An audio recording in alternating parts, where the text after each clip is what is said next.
నాని గారు ఇలా మీ అభిమానుల దగ్గర నుండి మీ ఫ్యాన్స్ దగ్గర నుండి ఇలాంటి ఎమోషనల్గా లైక్ ఇప్పుడు చెప్పండి అలా మొదలైంది ఒక పగ్ని తెచ్చుకొని పెంచుకోవడము ఇప్పుడు చూసేసరికి వాళ్ళ చిన్న కజిన్ని తీసుకెళ్ళినప్పుడు వేయడం ఇలాంటి ఎమోషన్స్తో కనెక్ట్ అవుతున్నారు మీకు మీ రోల్స్ అండ్ మీ మూవీస్కి అండ్ ఆఫ్టర్ ఆ మూవీ తర్వాత కూడా మీతో కనెక్ట్ అవుతున్నారు ఎలా అనిపిస్తుంది ఇంత అభిమానాన్ని చూసినప్పుడు నాకు చాలాసార్లు షూటింగ్లు బయట జరుగుతున్నప్పుడు ఎవరైనా ఇంట్లో జరుగుతున్నప్పుడు ఆ ఇంటి వాళ్ళని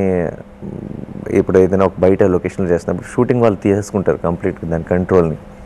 సో ఆ ఇంటి వాళ్ళు ఒక రూమ్కో దేనికో రెస్ట్రిక్ట్ అయిపోతారు ఎవరైతే షూటింగ్కి ఇస్తారు వాళ్ళకి వచ్చి ఒక మాట్లాడాలా మాట్లాడకూడదు అని ఒక మొహమాటం ఉంటుంది మనం అక్కడే కూర్చొని ఉంటాం షూటింగ్ కోసం నేను అసిస్టెంట్ డైరెక్టర్గా ఉన్నప్పుడు కూడా చాలా చూసాను అలా నేను వెళ్తాను వాళ్ళు ఏదో మాట్లాడాలని ఉంటుంది వాళ్ళకి యాక్టర్తో వాళ్ళు మాట్లాడలేకపోతారు చిన్న మొహమాటం ఉంటుంది మాట్లాడలేదు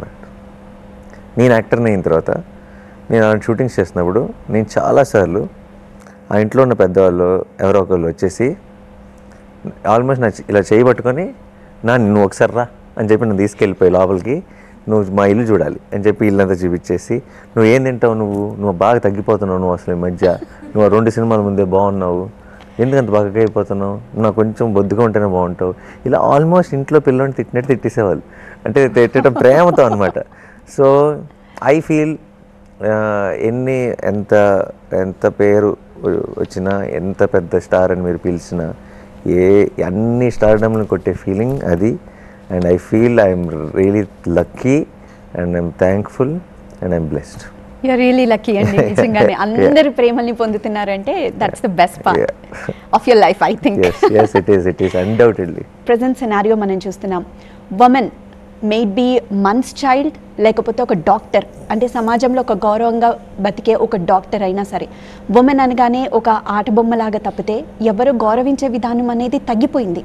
ఇంతకుముందు అంటే very beginning of our independence వచ్చిన అప్పుడు ఉమెన్ ఏ రీతిగా ఉన్నారో కొన్ని విషయాల్లో ముందడుగు పడింది అనుకుంటున్నాం కానీ ఇంకా వెనక్కే వెళ్ళిపోతున్నాం ఈ సమాజాన్ని చూస్తే ఉమెన్ ఏ ప్లేస్లో ఉన్నారనిపిస్తుంది మీకు ఏంటి మనం ఇంతకంటే ఒక 10-20 ఏళ్ళ క్రితం ఇంతకంటే చాలా మెచ్యూర్డ్గా బిహేవ్ చేస్తాం కదా యాజ్ అ సొసైటీ అన్న feeling is there constantly and I'm really అంటే బట్ అగైన్ నేను ఇప్పుడు నాకు I think we're on the worst phase అని నా ఫీలింగ్ అంటే నాకు present at this point of time I think the negativity కానీ ఇంకోటి కానీ the way you look at women కానీ or the way you objectify or you మన చుట్టూ మనం దాన్ని డీల్ చేస్తున్న విధానం అంతా I think we are at the worst possible time నేను ఇప్పుడు నెక్స్ట్ జనరేషన్ చూస్తున్నాను కదా చాలామంది పిల్లల్ని కలుస్తాను ఎక్కడికి వెళ్ళినా సరే నా పిల్లలు చాలా ఇష్టం మా పిల్లల్ని చూస్తున్నాను కదా ఎందుకో they will turn out to be much more you know NISER society అన్న ఫీలింగ్ కూడా ఉంది నాకు అంటే ఈ పర్టికులర్ విషయంలో ఐ ఫీల్ మనం ఒక 20 years బ్యాక్ నుంచి కనుక మనం ఇప్పుడు చూసుకుంటే ఒక